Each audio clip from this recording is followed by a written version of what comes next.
सम्मानित महानुभाव तो छात्र छात्राओं, जैसा कि हम जानते हैं आदरणीय प्रधानमंत्री मोदी जी ने देश में बच्चों की पढ़ाई के लिए शिक्षा को प्रथम स्थान दिया है। इसके लिए वो 9th क्लास से 12वीं क्लास तक के बच्चों के लिए हाई स्कूल बोर्ड और इंटर के बोर्ड परीक्षाओं से पहले परीक्षा पर चर्चा का कार्यक्रम भी पूरे देश में आयोजित करते हैं। अभी हमने 14 से लेकर 20 तारीख तक जगह जगह पर स्कूलों में बच्चों के बीच में आर्ट और पेंटिंग कंपटीशन कराने का काम भी किया था।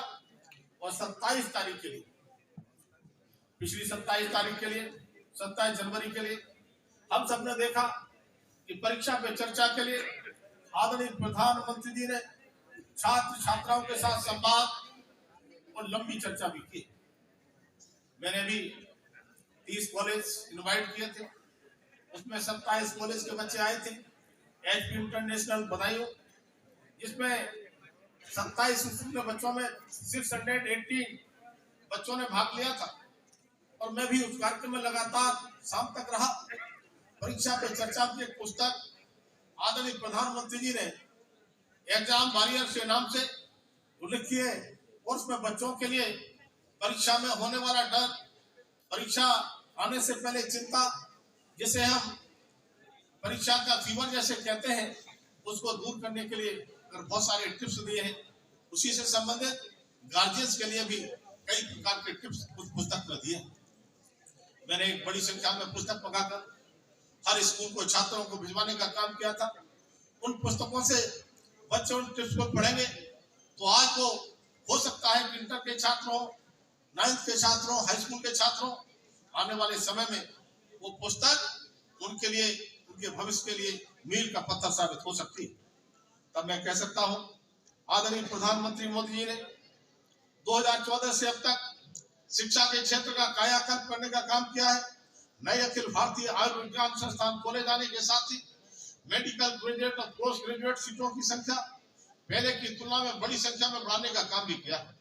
पिछले 9 वर्षों में अपने 15 नए एम्स, 7 IIM और 16 नए IIT संस्थान खोले। साथ ही हर राज्य में एक एम्स खोलने की योजना पर भी हमने विचार किया है।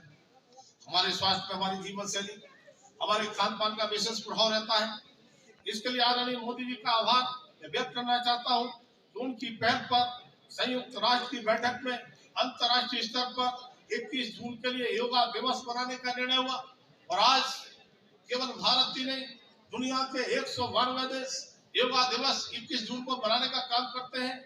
और उसी तरह से मैं कह सकता हूँ उस योग को लोगों ने अपने जीवन की दिनचर्या में शामिल करने का काम किया है, जिससे परिणाम स्वरूप ज्यादा से ज्यादा लोग स्वस्थ रहने का काम भी करते हैं।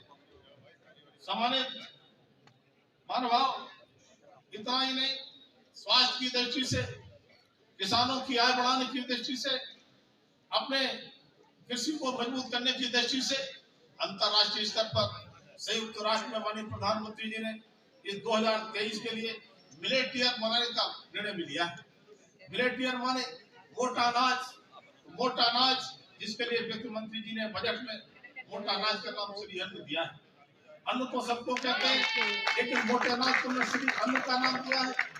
और श्री अन्न कहा जाता है, जैसा खाएंगे अन्न वैसा बनेगा मन।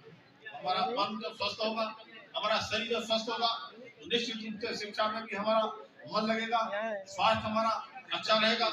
इसके लिए इस मिलेट ईयर में सबसे पहले आदरणीय प्रधानमंत्री जी ने हम सांसद और मंत्रियों के लिए संसद में पहले मिलेट का पूरा भोजन कराने का काम। उस लंच में सूप से लेकर के चाहे किसी प्रकार के आइटम हो, चाहे वो सब्जी हो, चाहे वो दाल हो, चाहे वो रोटी हो, चाहे वो चावल हो, चाहे हलवा हो, मिष्ठान हो, सारे के सारे उस मिलेट के, श्री अन्न के, मोटे अनाज के वो आइटम स्वादिष्ट हमको खिलाने का काम किया। तब हमको लगा कि इस प्रकार के व्यंजन हमको घर घर में बनवा के खाना चाहिए। लेकिन मैं कहना चाहता हूँ, कई बार कुछ हमारे स्पेशलिस्ट नहीं होते हैं। आदरणीय प्रधानमंत्री जी नरेंद्र तोमर जी से मैंने आग्रह किया कि आपने मिलेट का प्रचार भी किया है। आदरणीय प्रधानमंत्री जी की पहल पर पूरा दुनिया मिलेट ईयर मना रहा है, लेकिन हम इनको किस तरह से ट्रेंड करें। तब उन्होंने मेरे आग्रह पर या उन्होंने अपने स्वतः उन्होंने कहा कि हमने सबसे पहले योजना कर्नाटक से शुरू की। कर्नाटक में हम को प्रशिक्षण भी दे रहे हैं, निःशुल्क प्रशिक्षण दे रहे हैं। वो ट्रेनिंग लेकर के कर्नाटक से आएंगे, वो यहाँ का ट्रेनर बनने का काम करेंगे और ट्रेनर बन के हम मिलेट को हम और आगे बढ़ाने का काम करेंगे। तब सम्मान साथियों, जिस तरह से मिलेट के बारे में हम जानते हैं, मोटा अनाज जो कभी पशु का चारा होता था, पशु खाते थे, लेकिन स्वास्थ्य की दृष्टि से सबसे महत्वपूर्ण हमारे लिए है। और इसके लिए चाहे वो गेहूं हो, चावल हो इत्यादि की तुलना में खाद, उर्वरक, पानी, रखरखाव, देखभाल इसकी आवश्यकता भी कम पड़ती है। और खान पान में सीजन का अधिक से अधिक अगर उपयोग करेंगे तो गैस, एसिडिटी, अपच जैसी सामान्य बीमारी, शुगर हो, बीपी हो, इस प्रकार की बीमारियों पर हम जल्दी काबू पा सकते हैं। और उसके पौष्टिक तत्व भी हमको प्रचुर मात्रा में मिलते हैं। हम देखते हैं आजकल बच्चे विशेष रूप से pizza, burger, noodles, chilli, potato, momos जैसे फास्ट फूड खाने की आदत पड़ जाती है। मेरा मानना है ये सभी फास्ट फूड पेट भर देते, लेकिन इनमें न तो कोई पौष्टिक तत्व होता है, बल्कि इनमें कई प्रकार की बीमारियां भी होती है। इसलिए मेरा कहना है फास्ट फूड के स्थान पर श्रीअन्न यानी बाजरा, ज्वार, रागी, जई, कोदो, कुटकी ये सारे जो श्रीअन्न में आते हैं, इनका उपयोग हम करेंगे तो हमारा स्वास्थ्य भी अच्छा होगा, हमारा किसान भी संपन्न होगा, हमारी कृषि भी मजबूत होगी, हमारे देश की अर्थव्यवस्था भी मजबूत होगी। इसी तरह से आज यहाँ पर माननीय प्रधानमंत्री जी ने जिस तरह से देश का नाम दुनिया में बढ़ाने का काम किया है, आज हम पहले कभी भारत दुनिया की तरफ देखता था, आज दुनिया भारत की तरफ देखती है। अगर हम कोविड की ही बात करें, उस कोविड में जिस तरह से हमने इतनी बड़ी आबादी वाला देश, उसमें हमारे वैज्ञानिकों ने वैक्सीन बनाने का काम किया, एक नहीं दो वैक्सीन, लेकिन राजनीतिक कारणों से वैक्सीन का भले ही लोगों ने विरोध किया हो, लेकिन आज 220 करोड़ से ज्यादा टीके हमारे देश में लगे। और इतना ही नहीं, हमने अपने देश के साथ साथ दुनिया के 150 देशों में वैक्सीन और कोरोना की दवाइयों को भिजवाने का काम भी किया है। इसलिए दुनिया में हमने मदद करने का काम भी किया। हम रशिया और यूक्रेन के युद्ध को भूले नहीं, उसके बीच में जिस तरह से हमारे भारतीय बच्चे वहां पर फंसे थे, और जिस तरह से माननीय प्रधानमंत्री मोदी जी ने रूस से, रशिया से और यूक्रेन से बात करके तिरंगा हाथ में लेकर के जिस तरह से हमने बच्चों को निकालने का काम किया है, वो शायद चीज कोई छोटी चीज नहीं। इतना ही नहीं, आदरणीय प्रधानमंत्री जी ने उनके आने से पहले पर कैपिटा इनकम 96,000 होती थी, उसको बढ़ाकर दुगने से भी ज्यादा करके 1,97,000 करने का जो काम किया है, दुगने से ज्यादा पर कैपिटा इनकम बढ़ाने का काम किया है। गरीबी की रेखा से जो बिलो पावर लाइन लोग कहे जाते थे, एक बड़ी संख्या में होते थे, लेकिन माननीय प्रधानमंत्री मोदी जी आने के बाद 47 करोड़ जनधन खाते खुलवाने से और गरीबों के लिए 3 करोड़ 60 लाख प्रधानमंत्री आवास बनाने से लेकर उन आवासों में शौचालय, उन आवासों में गैस का कनेक्शन, उसमें बिजली का कनेक्शन, उसमें आयुष्मान भारत का कार्ड, और खेती है तो किसान सम्मान निधि, और इतना ही नहीं, उनको फ्री राशन देने का काम भी किया। जो गरीब दो रोटी खाने के लिए बेचारे रात में मजदूरी करते थे, जिन गरीबों ने ये देखा नहीं था कभी हम 1 लाख रुपया होगा अपना मकान बना पाएंगे, उन गरीबों के लिए इन 8.5 वर्षों में हमने मकान से लेकर सारी सुविधाएं दे दी। और जब उस समय साक्षरता अभियान चलाते थे, स्कूल चलो बच्चों के लिए आह्वान करते थे, जगह जगह हम रैलियां निकालते थे, लेकिन अब साक्षरता अभियान चलाने की आवश्यकता नहीं पड़ेगी। उस गरीब के घर में पक्का घर मिल गया है, सारी सुविधाएं मिल गई हैं, फ्री राशन मिल गया है, उनकी इच्छा जागी है मेरे बच्चे अब मजदूरी नहीं करेंगे, मेरे बच्चे अब शिक्षा ग्रहण करेंगे, और शिक्षा ग्रहण करके वो भी देश की उन्नति में अपना योगदान कर सकते हैं। सम्मानित बहनों भाइयों, मैं अपनी बात को बहुत ज्यादा लंबा न करते हुए मैं कहना चाहता हूँ कि आने वाले समय में जिस तरह से आदरणीय प्रधानमंत्री जी रात और दिन काम करते हैं, और हमने देखा है कि 2014 में आदरणीय प्रधानमंत्री जब आए थे, दुनिया में हमारे भारत की अर्थव्यवस्था 10वें स्थान पर, उस 10वें स्थान से अर्थव्यवस्था को ला करके मैं बधाई देना चाहता हूँ आदरणीय प्रधानमंत्री को। उनके नेतृत्व में हमारी अर्थव्यवस्था 5वें स्थान पर हो गई, अब 5वें स्थान पर खड़े हैं, और इससे भी ज्यादा खुशी की बात यह है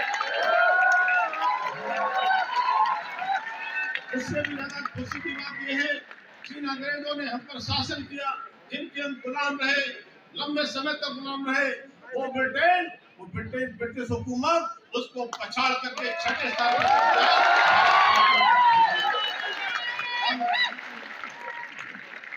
तब मैं आपके विश्वविद्यालय परिसर से निकलकर वास्तविक जीवन के विराट परिसर में प्रवेश आपने किया है। ये कैसा परिसर होगा जब डिग्री के साथ ही आपकी योग्यता आपका वो ज्ञान काम आएगा। यह आपने जो हासिल किया है, आप इसमें विश्वविद्यालय की गरिमा, देश की प्रगति में नए कीर्तिमान स्थापन करेंगे और चेहरे को सार्थक करते हुए निरंतर आगे बढ़ते रहेंगे। इसी कामना के साथ मैं आप सभी को एक बार हृदय से बहुत बहुत बधाई देता हूँ।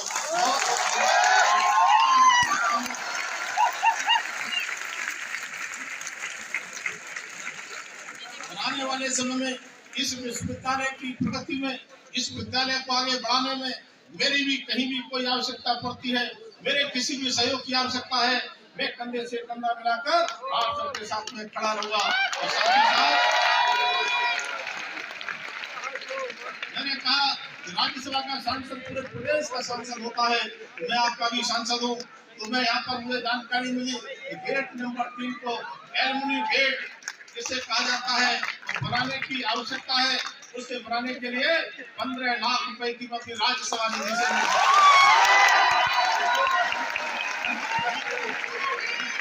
और 15 लाख से भी कम पड़ेगा। आदमी किसी से आप बताएंगे उस राशि को बढ़ाने का काम किया जाएगा, लेकिन मिलकर के हम इस विश्वविद्यालय को आगे बढ़ाएंगे। बहुत बहुत धन्यवाद। बहुत धन्यवाद आदरणीय मंत्री जी।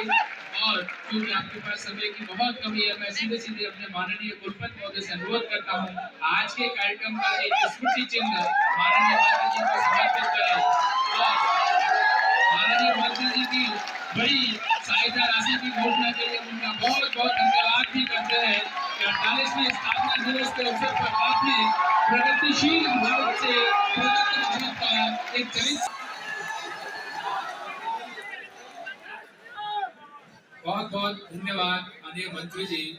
अपने उद्बोधन में आपने सारगर्भित रूप से भारत के प्रगतिशील से प्रगत राष्ट्र होने की ओर जो प्रदत्त मार्ग है उसका चरित्र चित्रण किया।